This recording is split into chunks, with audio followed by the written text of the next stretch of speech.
Duzun vururuq, bayaq dediyim kimi. Bir də xırda duzla iri duzun arasında fərq var. Yəni xırda duz biraz çox duzlu olur. İri duzun biraz duzu az olur. Yəni biz pastiyanı xorək duzu ilə istifadə edirik deyə əlimiz öyrəşir onun duzu vurmağa.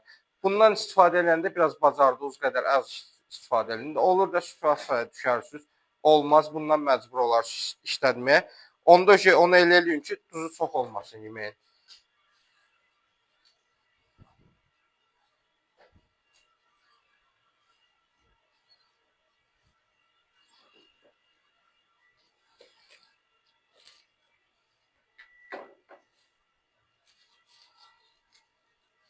Kəkotun zərəri yoxdur. O sarımsaqları da gətirin tökün içinə uşaqlar. Sarımsaq yeməklərə vurula bilər.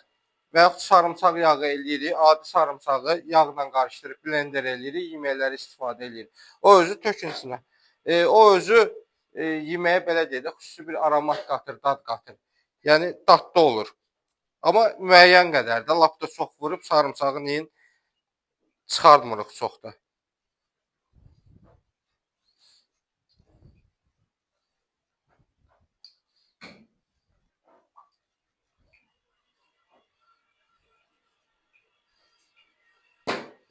Biraz xardal vuracağıq uşaqlar. Xardal rahat istifadə edə bilərsiniz. Çünki adi xardal vura bilərsiniz, tumlu xardal vura bilərsiniz.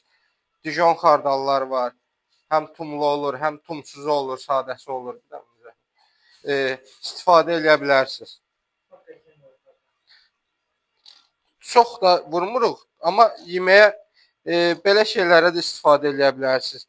Toyuq yeməklərində də istifadə edə bilərsiniz. Ət yeməklərində də marinatında istifadə edə bilərsiniz. O özü dad qatır. İstəsəz sarı kök də biraz əlavə edə bilərsiniz, amma az miqdarda. Bayaq dediyim kimi, fresh rozmarin, fresh timyan olanda onlardan da istifadə eləmək olar. Bu qaydada hamısını qarışdırırıq. Yəni qoy qarışsın bir-birinə. Ayrı-ayrı pişirməyəcəyik də, hamısını bir yerdə pişirəcəyik. Və pişirəndə də biraz belə deyək də, al dente saxlayırıq. Yəni tam da pişirmirik də, yəni ki, suyu çıxmasın.